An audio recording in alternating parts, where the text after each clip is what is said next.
Hi friend, আমরা সবাই মিলে এখন যাচ্ছি তারাপীঠের দিকে। চারদিকের ভিউটা এতটাই সুন্দর যে ঘুমোতে একদম মন চাইছে না, শুধু চারিদিকে শুধু চেয়ে আছি, একটুও ঘুমও পাচ্ছে না যেহেতু আমরা ভোরবেলা উঠেছি। তো আমরা সবাই মিলে এখন যাচ্ছি ড্রাইভ করে। তো চোখগুলো পুরো ছোট ছোট হয়ে গেছে আমাদের, পিছনে তো ওরা পুরো ঘুমিয়ে গেছে। তো অনেকটা যেহেতু আমরা জার্নি করে এসে আমরা সবাই রেডি হয়ে চলে এলাম মায়ের কাছে। অনেকটা বিকেল যেহেতু হয়ে গেছিলো, তো একটু অন্ধকার হয়েও এসেছিলো, প্রচণ্ড ভিড়ও ছিল। তো মন্দিরে যেহেতু অনেকটা লাইন পড়েছিল, তো একটু তাড়াহুড়ো করেই যাচ্ছিলাম।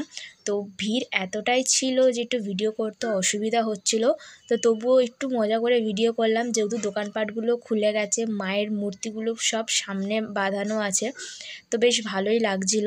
তো সবাই একটুখানি হাই বলে দাও। যাচ্ছি এবারে মায়ের কাছে পুজো দিতে। আমরা সবাই মিলে পুজো দেওয়ার পরে একটুখানি কিছু খেয়ে নিলাম, খুব জোরে খিদে পেয়েছিল।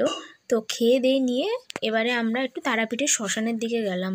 তো শ্মশানে দেখে সাধুগুলোকে দেখে আমি একটু বেশি ভয় পেয়ে গেছিলাম, কারণ সাধুগুলো কী করছিল তা আমি আগে কখনো দেখিনি। তো যাচ্ছি, যেতে যেতে এই সাইডে এটা হচ্ছে ইলেকট্রিকের চুল্লি পড়ে। তো ইলেকট্রিকের চুল্লিতে এখনও আমি অবধি কোনো মরা বা মৃতদেহ দেখিনি।